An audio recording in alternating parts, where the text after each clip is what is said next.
What's up, guys? Justin Berry here at the Crappie Connection. I got my sidekick right here. Brad Chappell, brother from another mother. We got Matt Morgan from the ACT and Sam Heaton here. Glad to be here, man. Appreciate y'all coming on. Anywhere. legend. It is a legend. Yeah. Both of you guys, actually, in Yeah. my mind here. Oh no, old as dirt over here. I told, Love him. I told Matt on TV a while ago. I said, you know, I was really proud of the ACT and really proud of him. He's done more to elevate the sport of crappie fishing than anybody's ever done. I tell you what, I really appreciate it because I made my whole life doing this. Yeah. And we definitely all Matt. love it. I really appreciate it. Well, I appreciate that. I think that's an overstatement, but you know, there's been a lot of very, very influential people in this industry, and you know, I guess when I leave this earth, maybe somebody will remember me as somebody that kind of stepped Boosted. it up a little bit. Boosted. Stepped, you know. Oh, I'm going to remember you. Let's talk about the beginning of ACT. How it come up, how it came about. Yeah. Sam and I went out to dinner one night, and we just ordered bottle service. Mm-hmm. I mean, and we got completely. Well, we didn't even know where we were at. And Sam says, "No, just kidding, just kidding." That's not the way. How did you remember it going down? I remember you coming up to me at a writer workshop. Yeah. And you saying, you know, Sam, I've got some really big things that are going to happen in the crappie industry, in the crappie fishing world. And I'd really like for you to be part of that. I said, well, now, Matt, I'm pretty long in the tooth, you know. Don't you need some younger blood? And he said, no. He said, I really think that, you know, with your Track record yeah. And been in it a long time, you'd help us out. And I didn't really think much about it till he called me on the phone one night. He said, well, you ready to start? I said, oh, me. He's serious. You know, there really was not just a light bulb that went off for me. To be honest, you know, I fished for, you know, many years, had a lot of fun. And I guess it kind of started from the fact that I got involved with a bass trail out west and started Wild West Bass Trail. Right. And seeing, you know, the crappie angler, what he doesn't know. And that's just what I mean by that is unless you go to a Bassmaster Classic or a Forest Wood Cup, you have no idea what you're missing. And I looked at it and said, you know, our guys are spending equal or more money than the biggest names in BASS or FLW, right? They're buying the Ranger boats. They're putting, I mean, for goodness sakes, we got more electronics on our boats than any bass angler. We're buying 24 rods at a time. You know, now we can talk about it and debate about it, you know, the live bait versus artificial only. And listen, that's a total podcast, right? Right. Absolutely. Yeah. So when I see what took place, how it went down, you know, how these guys handled themselves, I said, you know what? This is what we need.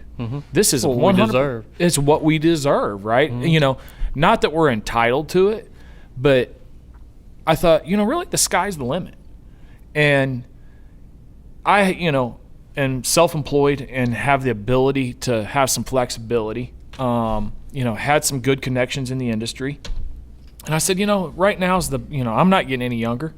The biggest and hardest factor for me was stepping away from fishing, right? Yeah. I've been wondering that about you myself. Yeah. You know, I mean, I love it. I really do. But for anyone that listens, I'm going to tell you something. In 3 years, or 2.5 years, I've probably fished 10 times. Oh, maybe. man. Maybe. It hurts me. You know, and most of that, now that's crappie fish. I love to go, you know, shell cracker brim fishing, and that's something that I enjoy. And I do that every year for a couple, 3 weeks. But that's the hardest thing that I've done. And I remember Sam, the first tournament we had at Grenada Lake, we're doing live well checks, and he saw my face after that last boat left. And I still feel that sometimes, but I don't think I wear it on my face. I mean, I could have just stuck He feels my it finger. every tournament. I could have stuck my Is it finger down my envious? throat. Yeah. You know, Want that's to be how, out there? Yeah, that's how sick I was. Yeah. Wow. I thought, my God, I want to be out there. Yeah. So excuse me. Where it started, it was really from the Bass Trail, knowing that we could do better. Not to say that, listen, I'm going to make it very clear. Every club, every organization, everything has a place.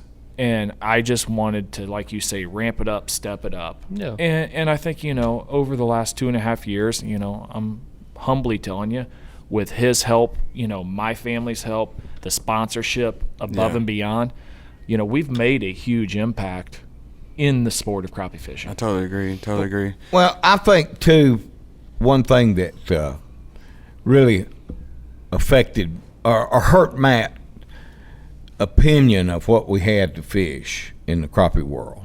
He won several national championships.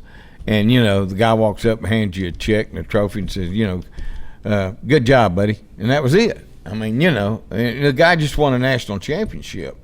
And he honestly felt like the crappie fishermen deserved more notoriety and more publicity than what we were getting. And I think, to that point, I want to make it real clear in the fact that where he's coming from is BASS because they promote their fishermen. Yes. Right? You follow me? Yeah. Yes. Listen, Kevin Van Dam, Gerald Swindle, on and on and on, aren't KVD and Gerald Swindle without BASS. Does that make sense? Makes total sense. Yeah. Right? Makes total sense. That Go hand in organization, hand. that organization rose them to the top. And we could go, shoot spitfire names of who stays at FLW, who goes to BASS, and now really what's developed into MLF. Right. There's a lot of questions there. But in all reality, the organization has your number one selling advertising pieces are your anglers. Right. Promote them, get the sponsors involved. Then, you've got the meet and greets and you've got, TV time. You've got all that stuff involved, in what we're doing. It becomes elevated in itself, and we're just doing it kind of behind the scenes. So you already got that factor of wanting to get growed, like the big bass tournaments. Yeah. I mean, and, we've already talked, internally. We had 122 boats at Grenada last year. We split it up into 2 flights, probably first time I can ever think of that's ever been done in a crappie tournament. And it tends to lead to the next question is really how many boats can we handle at one event? Right. You follow me? I mean, realistically, guys, when you're doing live well checks, you're, fish are coming up, going into oxygenated tanks, and everything's checked. You can only handle so many fish. Yeah. And handle so many anglers and give the anglers the experience they deserve. I've said that time and time again, is the experience. When you hand money across the table, I have nothing more to provide than an experience. As long as you feel like you had fun, I put you on a good lake at great times, you knew everything that we were doing was legit. We handle ourselves, professionally. We produce the TV, that's associated with that tournament. When you leave, you weigh your fish and you drive 50 miles or 500 miles back to the house, you can look at him and say, you know what? That was an awesome time. I can't wait to come back. That was the deal. We had a good time and we want to come back. And, we're just providing a stage for those anglers. That's what we're doing, and that's what BASS has done. They provided a stage to raise those anglers up. And, it was all good timing. I mean, look at your Bass Pros, your Cabelases, some of your other academies, some of your other big box stores. I mean, and they've capitalized on that. And that's what we want to do with our fishermen. We want to provide them a stage so that they'll be household names. Yeah. We were just at Lake Darbone, right, for the 2018 National Championship a few weeks ago. And I had people come to me at the weigh-in, just spectators. I had anglers come to me that were not fishing that event. And I think one of the biggest compliments I'd ever received in this business is the fact that they said, Matt, listen, we know that you're putting a lot of work into it, but we cannot put into words or numbers, black and white, what you have done for this industry. Mm-hmm. American Crappie Trail has brought people that never fished out to fish club tournaments in Louisiana. Yeah. You know, a good thing today that I noticed was the people out in the parking lot coming in Sure. to watch the weigh-in. They're probably already crappie fishermen, but they had never seen anything like this. So they wanted to come watch. And we had a really good crowd. Absolutely. I thought, man, it Oh, was yeah. amazing to me Oh, how many yeah. people just come up and sit down and really Yeah. watch the weigh-in. And it's promoting the sport. I mean, you know, Absolutely. Number that's one. what it's all about. It's promoting the sport. And you know, guys, let's think about it a little bit. In my lifetime, I'm 70 years old. I remember when you used to go down to a guy's pasture, fish a creek running through it, catch a few fish, ask him permission to go rabbit hunting, kill a few rabbits. But you can't do that anymore. You can't do that anymore. So we have got to, what I'm getting at, we've got to keep the public interested in our sport for our sport to grow. Yeah. Yeah. We've got to do that. Yeah. We've got to teach them. Is there anything that you got planned for in the future for ACT you can tell our viewers, your viewers? Is there any next level stuff that you're dreaming of? Yeah, there is. You know, I guess how to say it and where to start. You know, because I don't want to sound like what we're doing isn't working, because it is. It is. But I'm going to tell you something. The only reason that you can look at the growth of the bass fishing world, all right, is the fact that they were always introducing new people to the sport. Right. And what I mean by that was there was always a pro-am format, okay? I wanted to do one this year. And I kind of let it out of the bag a little bit, but I think we're about 12 months too early. All right, but here's where we've got to have the buy-in from the anglers. You know, can it work anywhere? It can work anywhere, whether you're pushing them out, you know, minnow rigging out the front, long lining, or jig pulling. It can happen. It can happen with any technique, but that is the absolute solution to bringing new people into this business. We've got to be willing to say, Brad Chappell, look, I need you to sign up as a pro. Entry fee's $750. We're having it at Lake X. We've got to have Justin say, I want to fish as a co. My entry fee's $350. I see it. I'm coming in, and the co's are fishing for their money. The pros are fishing for their money. All right? But where the buy-in has to take place is from the pros. Right. You can't just say, you know, and that's where I think, you know, the crappie industry is a little bit selfish. All right? Just, I don't even know a better word. They're a little selfish. Hey, Brad's home lake right here at the res. I'm sure he's got 10 stumps that I'll promise you, as a guide, you never take anybody by those 10 stumps.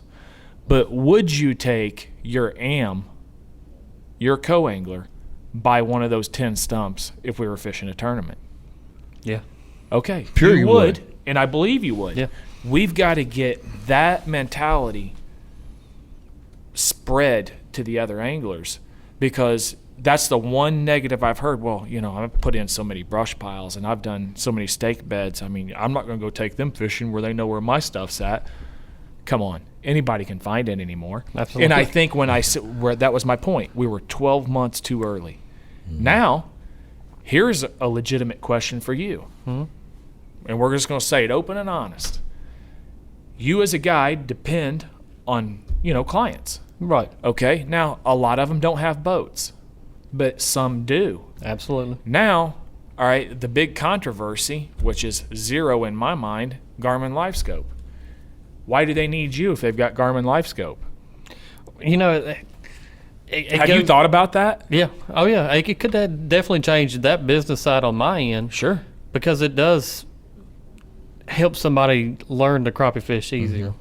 It shows them everything. It shows them what they're doing, their behavior, they don't have to, everything else, their movement. They don't have to interpret what a 360 looks like. It's not going to help long lining out there. No, it's not going to. No, that's exactly right. So what I'm getting at, the point that I brought up in that is the fact that, look, there are no secrets anymore. Right. Right. So why be secretive on a stump or You know, me as a guide and a tournament angler and Yeah. a crappie fishing fool, what have you, my favorite trip to do is when a guy calls me up and says, look, I don't care if we catch fish today. I want to learn how to spider rig. Exactly. Yeah. I want to learn how to long line or whatever the case might be. Those absolutely are my favorite trips to take.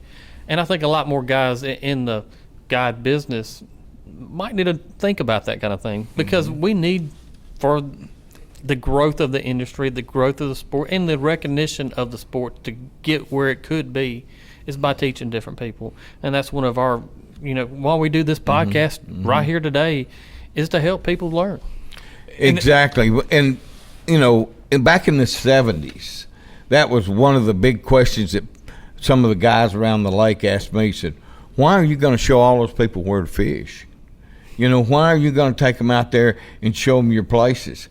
I said, well, the reason I'm going to do that is because 10 years down the road, those guys are going to come back and fish with me again because they remembered how open and honest, and to borrow a word from Matt, transparent your guide trip was. And, hey, if you can't accommodate a few people on showing them how and a little bit of where, you don't need to be in the guide business. Huh, yeah. Yeah. No, and I think, I want to bring up a point about ACT because I hear, some folks that have never fished a tournament say, oh, God, there's no way I can get involved in that. I have no chance. Scared to death. John Mark Williams has fished 2 or 3 tournaments in his entire life and finished in the top 5 here, okay? He started fishing back in 2005, which was not that long ago, if you really want to think about it. Anyone can do this. Mm-hmm. And what I think is very, very unique to our brand is the fact that you're a guide, you took the time because you wanted to fish this tournament to, adhere to the off-limits rules and the no information sharing and on and on and on. But at the end of the day, tell me that you've ever been to a tournament where everyone was around, there were no cliques, everyone shook hands, it was, not, oh, Brad, he's a guide, right, or hey, he's this. Everyone was there, and it was really kind of just a melting pot of information. Mm-hmm. That's the thing that I love about the sport as well is,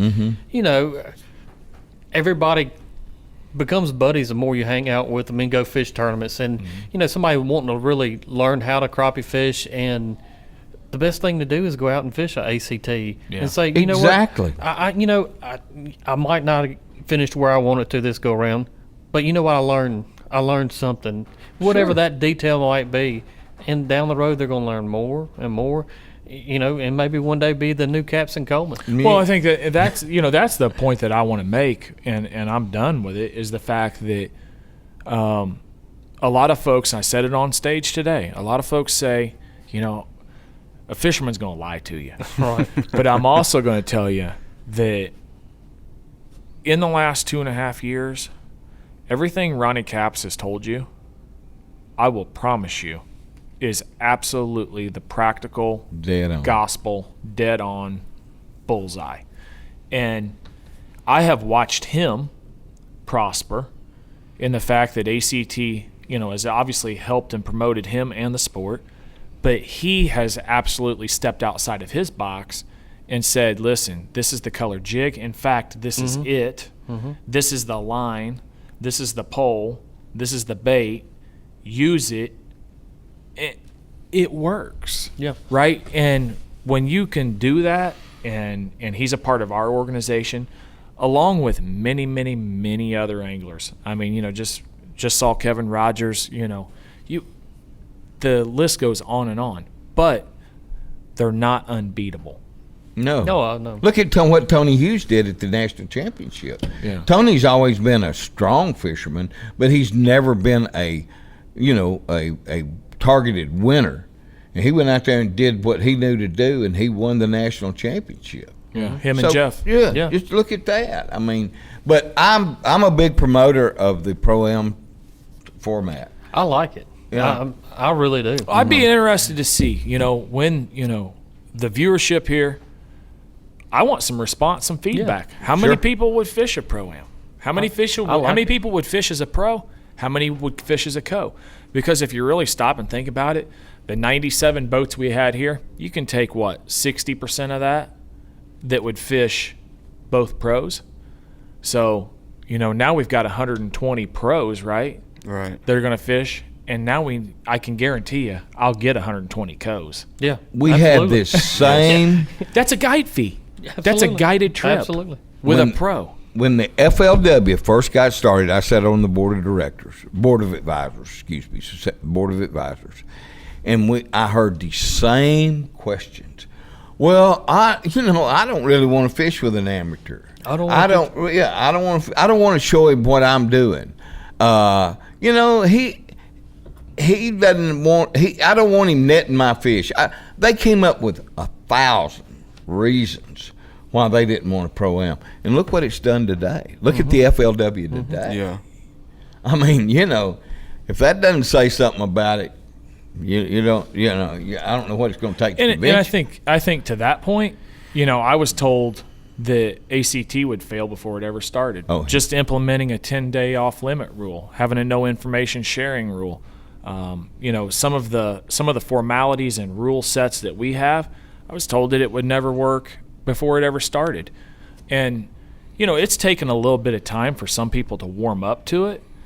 But on the same token, what's good for the goose, good for the gander. It's fair for all. And I can go, I can honestly say that, whether your name's Capson Coleman or my own kid who's fishing, it doesn't make a difference. There is no biasness. It is what it is. It's black and white. And it's the hardest thing for me is when I see my son and Digger fishing,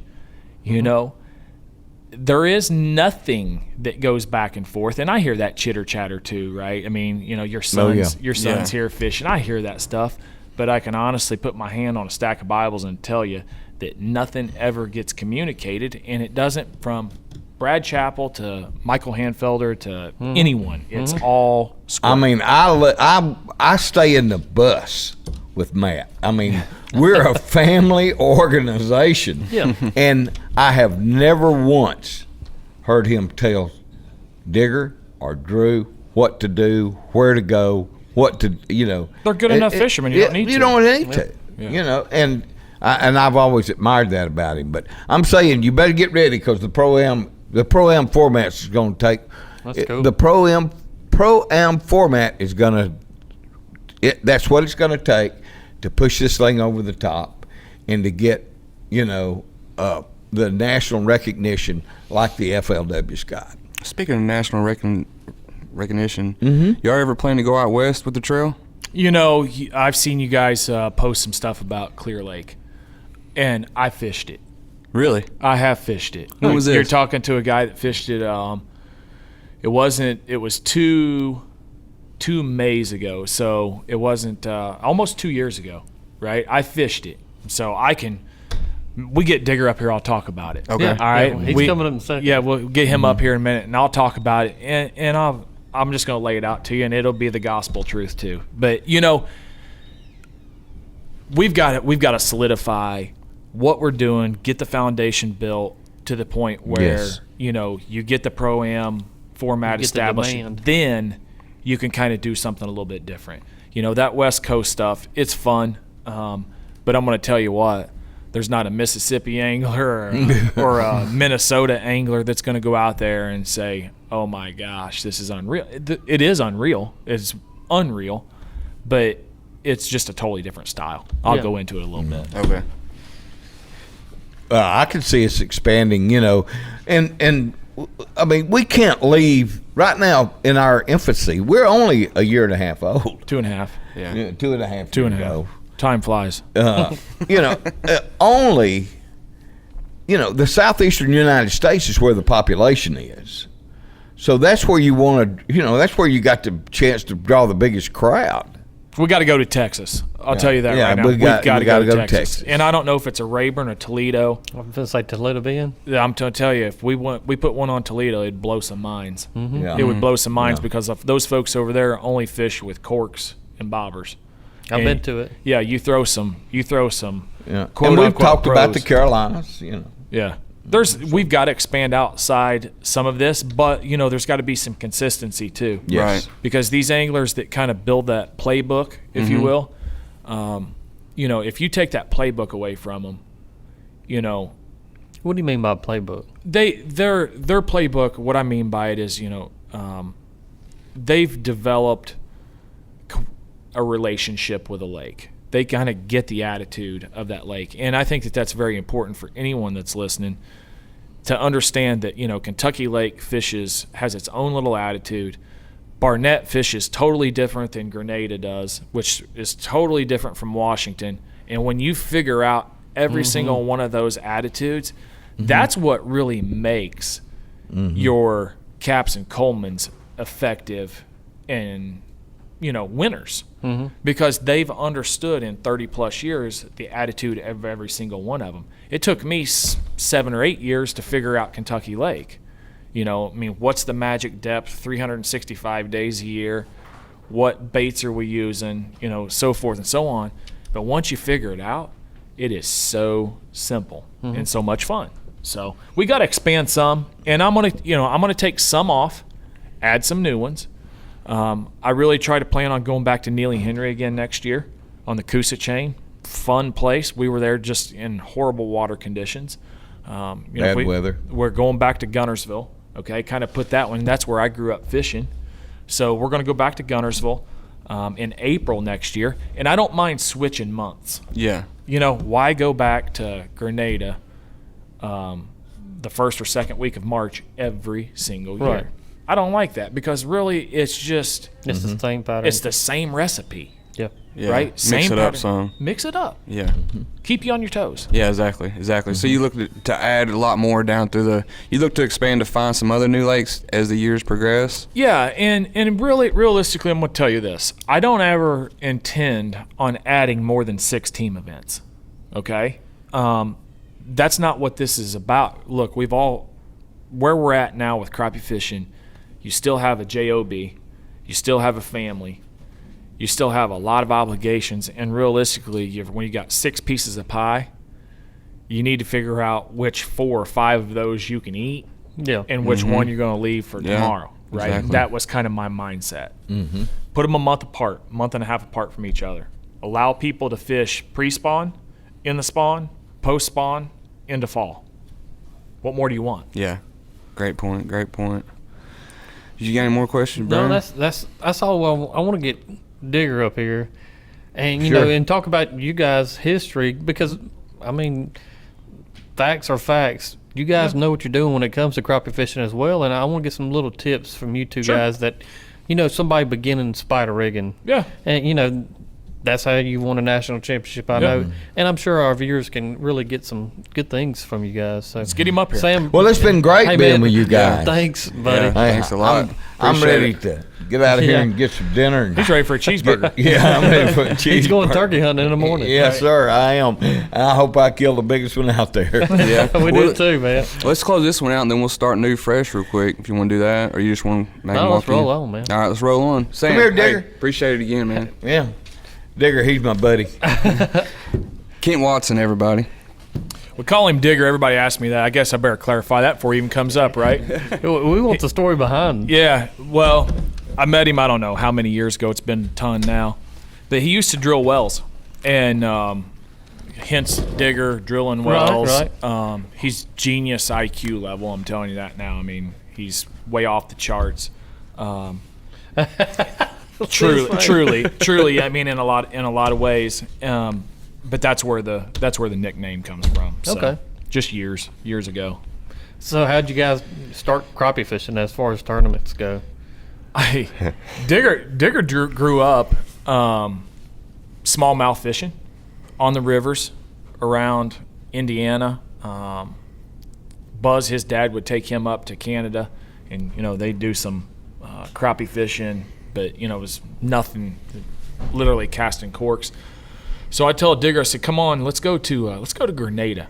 Let's go to Grenada, Mississippi. I want to show you something." It was 2 weeks before Thanksgiving. And what year was this? It Maybe was, years ago. 2008. 7 or 8, something like that. 2008, yeah. Yeah, and record low cold temperatures. Literally, ice boxes were froze shut. And went up to Schooner Arm, and That's probably your favorite arm, isn't it? it is kind of my favorite. I kind of figured that. It is kind of my You favorite. can spill arm. it now. Yeah, oh, absolutely. Yeah. The I love the Yallabusha in the spring. I love the Schooner in the spring as long as the water level's right where I can get to them. You just can't ever get to them if the water's down. So long and short of it, took him down there 2 weeks before Thanksgiving. Didn't keep anything, but literally the smallest fish out of a limit, if you will, was probably 2 1/4, and ended up catching Amazing. some over 3. Now that was, mind you, a guy that was casting his entire life, and when you put 16-foot rods in front of him in 10 foot of water, fishing 18 inches deep, he was hooked from the first fish. It was over with. Yeah, it was just amazing. I thought of crappie fishing, throwing a cork out there and Right. reeling a 12, 13-inch pound and a quarter crappie would be a big one. And I mean, he ruined me. I've probably been I used to go on smallmouth trips, probably 20 a year for 3-4 days at a time all over the Midwest, and I haven't since 2009. I probably haven't been 4 times. No. Wow. No.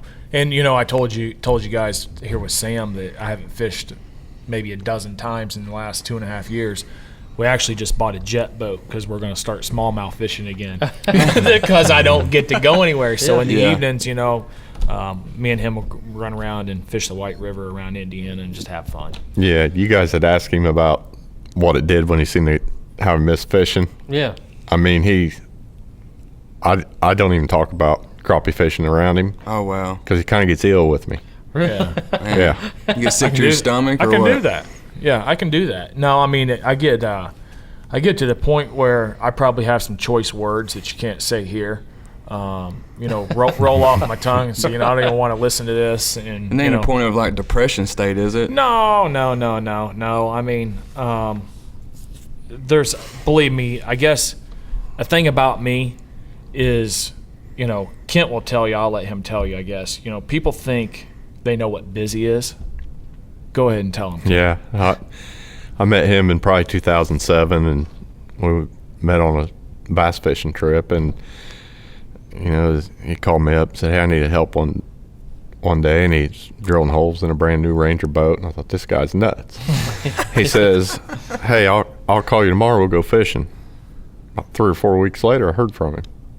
Yeah. He'd been working, been busy. If Matt ever gives you "I'll call you back," and you don't hear from him, that's just because he's had 25, 30 people call him since then, and Right. He'll call you back sometime. It might be a week or 2. Yeah, and there were times in my life where I would literally sacrifice and wish I could do things over, just as all of us do, right? Yeah. That I would work 16, 18 hours a day for days on end and never stop. I was just kind of a workaholic. But, from where I live 45 minutes north of Indianapolis, you have a young family. The cost of living is outrageous up there. The only thing you can do is say, I'm going to provide for them bigger, better, faster, stronger. And that's all I knew was to work. Just work. And I think part of that translates over to what we done as fishermen. I wanted to be 100% correct. I've said that to everyone that's fished, an ACT event is, look, I'm not here to be your friend. I'm here to give you an experience, and I want it absolutely perfect. I want, little to no margin for error. We're all human. We make errors, all right? And I'm okay with that. But when we were fishing together, I mean, there was no room for error. And if somebody lost one, it was always him, right? It was never me. Yeah, and when stuff happens, you get I caught. heard Ronnie Camp say that today, that he was upset after winning today that he lost like 5 minutes or Oh yeah. he was upset over that. And I was with him when he lost that 5 to 10 minutes. What happened? He was down on the, I guess what you would call the southern end of the lake. Yeah. And it was marginal with wind, and he's a master of boat control, and he was, just fishing stump to stump to stump, and he just had way too much bounce in his rods, and he spent about 5 minutes looking for one particular stump, and he couldn't get on it because, GPS, sometimes does act goofy, and he was running around, and he spent about 2 or 3 minutes looking for it, finally got to it, and at that point the wind had just flipped a switch, and he started bouncing, and you just see he got disgusted because he had just wasted 5 to 10 minutes. So, it's all about efficiency. Oh, yeah, right? There's absolutely. zero question, and that's where he's beating everybody now. Yep. When it come to open water trolling, I'd lay any amount of money that I think Kent and I would be just as good or had a chance to win over anyone in the country on any given lake, where open water trolling was the name of the game. Winning a couple national championships at Grenada and should have won 3, but my hard-headedness and stupidity, really cost us there. We had 3 of them, 3 years apart from each other, and won the first one, lost the second one, was leading it handily, I think, after the first day, and totally blew it. And then the last tournament that I fished, we won. And that's the one. I remember the 2. I remember the one you lost, and I remember the one you won. Yeah. And won one back in 09. Mm-hmm. Won one back in 09, where I kind of basically drew the line in the sand with Kent was, look, I want to do everything 150% pegged out as good as I possibly can. We were fishing the Alabama River down in Prattville, Alabama, and we were fishing the river. I love fishing rivers too, and we won that tournament. Won it with 31.69. I remember it like it was yesterday. Best 14 fish, 31.69. We had the lead in the first day. We handled the lead, or kept it in the second day. But the second day was one of those deals where it rained about 5 inches. It rained so hard I couldn't even see him sitting next to me. It was literally pitiful. Bad.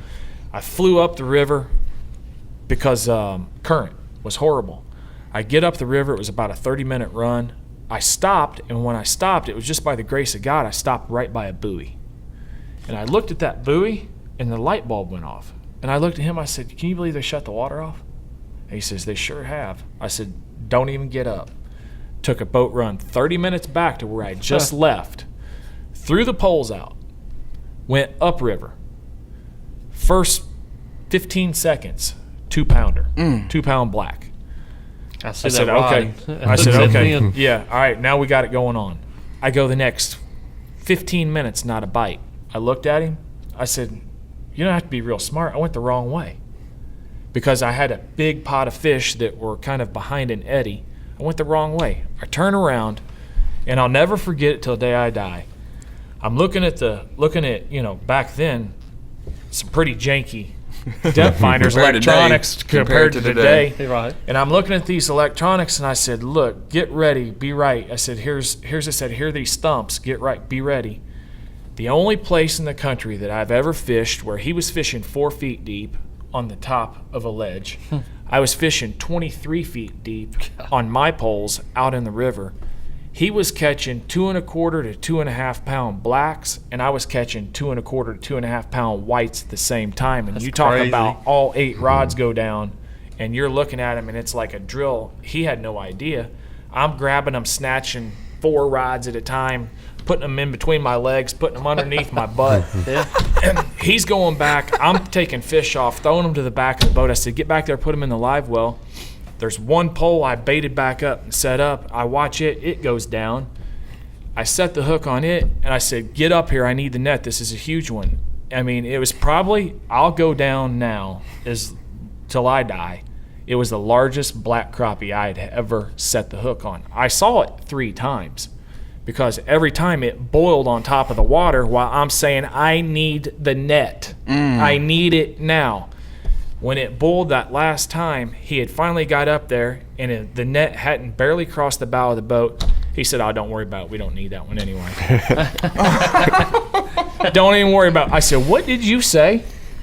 I said, "No, we need every one of them." That's me. When you have a chance to put your foot on the throat. You put your foot on the throat, and that's all you can, and it's all you can do in fishing. You know. What's Win. one of the common mistakes? And like I said, both of you guys have won national championships. What is one of the mistakes that you see these guys make out there in the field? That's a great Fishing. question right there. Well, I mean, I'm gonna let Kent go first. I mean, because I'm the one who watches them now. Yeah. Yeah. Great And perspective there. Yeah, so let Kent go first. All right, on go, that one. Kent. Well, the biggest mistake I see is their depth of their bait. They think they're fishing on the bottom. They may be 4 foot off, or they may be dragging 4 foot behind the bottom. That's one of the biggest things I see. Everyone that gets in a boat, that's what they do. That's what I did when we was at the Alabama River that he was just talking about. That was my second tournament, probably my 3rd time, 4th time spider rigging. Yeah. You know, and it's tough to understand what you're doing, to get them to understand, hey, just because it's 10 foot deep and you got 10 foot of line there, you got to figure in how far much your the lines are swing laying back, difference of the pull weight off and the everything. water, the trolling motor depth, all that. And, you know, you got to put that bait in the right place. And, you know, we're learning more every tournament now with the Garmin. I mean, Yeah. the stuff that you thought you knew, some of it you That's did true. know, some of it you had no, you're way off. And I mean, it's 180 degrees different. Yeah, I agree. it's just amazing. You learn so much every time you go fishing now with all electronics. You can watch the Garmin, and it helps you understand your Lowrance side imaging or your Humminbird 360, and there's just a ton of stuff out there. And the biggest thing is, you know, people try the 14, 16 foot pole. They're scared of it. To grab it with 2 hands, shake it around, and There's a lot of quirks, and I mean, I kind of call them inefficiencies, if you will. Now I'll give you a few, because you can't just ever ask me for one. Well, let's hear it. I'm ready for it. Right. First one is the fact that people are fishing with way too many poles when they're not. Not needed. They're really not able to fish with that many poles. Right. Gotcha. They've just got way too much stuff in front of them. Number 2, your minnow rigging. People are fishing with way too heavy of sinkers, way too heavy of weights. They can't detect the bite when What's it's the happening. ideal size in Yeah. your mind? Just average day of fishing. Give me one, and I stick with it all the time. 1/2 ounce. I would agree. 1/2 ounce, and there's a lot of times where I take a 3/8. If it's just, if just no wind, I'll take a 3/8 over anything if there's no wind. But I tell you that because we like to fish deeper than the Ronnie Capps and Steve Coleman's. I love fishing deep. That's how you won the national championship last time, right? Yeah, I mean, wherever I have the ability, or Kent, when we had the ability to fish deep, they're the most stable fish. They're Correct. not going anywhere. They're not going anywhere. You know, we won 3 out of 4 years down on the St. Johns River in Florida fishing deep.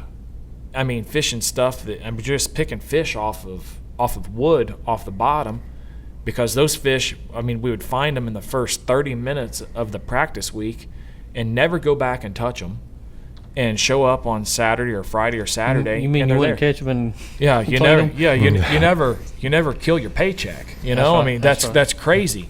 So fishing with too heavy of weight, too many poles, and not putting the validity into what they're seeing in electronics. I think that's one of the biggest things that even fishermen that fish ACT, they see what's on their graph, but it's like they don't believe it. correct. You know, they don't make those computers are 1,000 times smarter than we'll ever be. Believe it, figure it out, look at what you're seeing, believe that it is what it is, Right. and develop the pattern off of it. I mean, I'll stop there. Yeah. I see, I mean, we could go on to the point where, bird watching is a pretty common hobby. Really? Speed's a big problem too. Oh, yeah. I mean, most of the time, people are moving Way way too too fast. Today, there was a boat fishing pretty close to me, and I'm catching fish, but they're just moving too What was fast. the speed? What was the speed? What was you doing? What do you think they was doing? Oh, I had to, when I could, I had to slow down to darn near stop, point Really? 2, point 3, and I mean they're probably going 0.7, 0.8, and I see that the majority of the places I go fishing, I see that, you know, they're just going back by me. I got guys I try to help that are fishing these tournaments, and you know, and they'll come to me and they'll say, "Man, I'm not catching them." I say, "You're going too fast. Your poles, you're using too heavy of poles, too heavy of sinkers, too heavy a line," and you know, that's the majority of the problems. You got to be efficient. You got to cover water and catch some fish. Mm-hmm. And You got to allow the pattern to develop. And I Right. think that, you know, what you guys do as guides is that's what makes you guys really, really good, because you develop that pattern, you duplicate it all over the lake. The guy who comes to a tournament, never been to that body of water, sometimes is, you know, trying to throw knives and say, I'm not catching them, but they're not ever allowing the pattern to absolutely, you know, just lay out in front of them. Fully understand it. Yeah, they overthink it too much, right?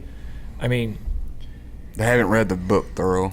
yeah, I think that you if you watch just American Crappie Trail TV, you become a better angler. Mm-hmm. You see some things, maybe they're not saying it, but you look at the screen and you say, "Huh, look at what they're doing with their rods or their rod holders or their electronics or their baits." You know, everybody's got their own thing, and I think, you know, Bobby Garland, awesome, great company, sponsor of the trail.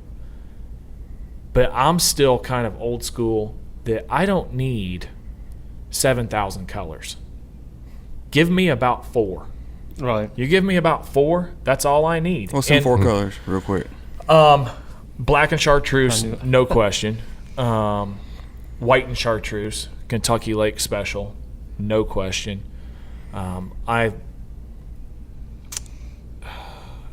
am an orange and chartreuse, no question Yeah. about that. That's my Mississippi, you know, just moneymaker. And a lime and chartreuse is something that I guessed every one of those. something that I've really kind of developed over the last 5 or 6 years. But I'm going to tell you this. When we were fishing and I was right there at the end, you thought that you could kind of outsmart them, right? I'm going to throw something at them. I'm going to throw a popsicle, blue Mama Jamba color at them, and they're going to eat it. You know, that there's certain times where that works. But if you just keep it simple, I could literally put my tackle box in a gallon Ziploc Bang. bag. Primarily, the majority of it is going to be minnow rigs. I mean, that's the bottom line. We got to the point where I was, you know, using jigs all throughout the year, thinking, hey, I caught a big one here, I did this, I did that, and I'm putting it in my playbook, my memory, and I'm trying to duplicate it, and it's not happening. And I finally got to the point where he was throwing some hair jigs on, some color on, and, you know, Matt was just straight minnow rigs, and I'm wearing them out. And he's like, you know, I mean, then it got to the point where we're driving somewhere. I think we went elk hunting, and I looked at him, I said, you know, after about April, for me and you, where we fish, we may as well put the color up, because we're going to catch a lot more. Now, you know, like I said with Sam up here, I think that I don't ever believe crappie fishing will ever go to one man in a boat, and it's going to go artificial only.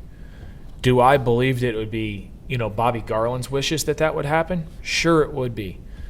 But crappie fishing, the foundation, the bricks of it, it's live bait. I mean, what's your thought? You know, honestly, I would like it to go to artificial. And I can see that. And my thought is just the challenge of it. Mm-hmm. I think whenever I can beat minnow fishermen, it gives a little bit more of a pat on the back. Today, Sure. I mean, we jumped up 10 spots and we saved a lot of minnow lives. Yeah. You know, Mental lives matter. yeah. But Oh, you know, Lord. yeah, Hashtag. yeah, right. But you know, I like it. It just makes, to me, a little bit more challenging. Then you go to here's your catch-22 question. It does make it more challenging. However, you go to a place where you're starving for 10 bites a day, even with minnows. What do people do then? Somebody's going to figure it out. Somebody always does. Somebody's going to figure it out. Then I think you get to the point where you've got, pros make that walk of shame when they can't figure it out. And I think that's okay. But that's where we're at kind of in this industry too, is boom, boom, boom. Hey, I'm catching 15 or 16 pounds. Well, it's funny when I'm catching 15 or 16 pounds and Friday comes and you've got 9. Yeah. Or 10, Yeah. right? So I think we've all kind of just got to take a deep breath, kind of decompress, and be okay with a little bit of failure. Yeah. Right? But it's Absolutely. not what we're used to in this industry. When you're kind of targeted as the winner, you want to win all the time. And I know that it's a lot of pressure. It's a lot of pressure for him to put my kid beside him and think that I'm sitting beside him, because ultimately now I kind of look at him and I've asked him, what are you doing now? About 90% of it? Because he was the guy that always sit over here to my left. He never ran the trolling motor. He never looked at electronics that much. I was the guy that sat over here and looked at it, made the calls, and there's really only one boat captain. You got co-captains, but I was always asking for his information. Hey, look, you tell me what you think. What do you want to do? Yeah. Which direction? What do you want? And he would put it in. What I was surprised of since I've started this is the relationships between anglers. And we laughed about this a few weeks ago. I can tell you not one time did we ever get sideways. Ever get sideways. Not one time did, other than, look, we needed that one. Don't ever tell me we don't need that one. Never one time did that happen. As I've kind of immersed in and seen some of the relationships, there's some of these guys out here now that literally could fist fight on the boat. Really? Oh, it's amazing. I kind of just shake my head and thinking, man, if you guys only knew. But it takes a very, very strong bond Yeah, good with relationship. two guys that can get along and not want to pull knives on each other. And I'm telling you, that's It's really stressful. I mean, they are stressful. It is. But, as much as we fished, it was one of those situations where you talk about efficiency, you also talk about not talking. There were times where I'd go 2 or 3 hours and not even speak because I'm so focused on what I'm doing that, we're not talking. You knew how one of us Would made a move. certain movement, you knew what to do. And Yeah. fishing with Drew, you got to learn all that again. And Develop it. yeah, and I mean, in 7, 8 tournaments, I mean, he's came a long way from the first one. He rode down there, got in the boat, and thought he said, "Hey, I've been working on the winning And speech." my and hat's off to you on that. and, I mean that takes, I don't know. It takes something to say, you know what, I'm gonna put your kid in the boat and take him out here and compete with the Capson Coleman teams and the Kevin Rogers, and the list goes on and on, and doing really, really good. You beat me today, hands down. And that's a lot, and Yeah. that's a feather in your cap on my mind. Well, last year, starting out like down here, I went out to fish in a place where me and Matt could have went and caught him. And won. Yeah, and in the weather conditions, me and Drew couldn't do it, and I realized that was a mistake I made, and that affected some of the decisions I made all throughout the year. Right. Now, he's got so much better that by 10 o'clock the day when the wind started blowing, he was seeing that line twitch, seeing that bite, and catching them fish. And fishing with his dad, I had a great time. We won. We were successful, but the satisfaction about seeing that kid's face, it doesn't matter if it's 5 minutes till quitting time and you're 5 pounds out of it, he still thinks you're going to win. That's great. And he had a fishing IQ. I remember we were together. We were shellcracker fishing at Kentucky Lake, and we had taken him down one weekend. We took him down the following weekend, and he was about 9 years old. And we were both sitting in the boat. We were casting, and we knew the water had come down. They'd pulled a lot of water. But this is the IQ this kid's got. He looks at the bank, and we're catching him. But he looks at him, he says, well, it looks like that water's dropped about 2 feet. And it had. That's what he said. And I'm kind of looking at him. He's kind of looking at me, and I'm thinking, uh-oh, this is a little scary. He says, I think that those fish that were up there probably come back this way. And I'm like, uh-oh, this is a dangerous recipe here. That's it. That's who he is. You know, I mean, he loves the outdoors. He loves to hunt. I mean, turkey hunt, elk hunt, deer hunt. He loves to fish. And it's exciting to see him. I'll tell you this, you know, I would take him over, 99 out of 100 men, because I've watched him. Watching him on TV, watching him compete. I seen him at Gunnersville snap 2 or 3 rods that were hung. A couple of them were Kent's. He was, stuck them under his butt, put one between his legs, was tying another leader on.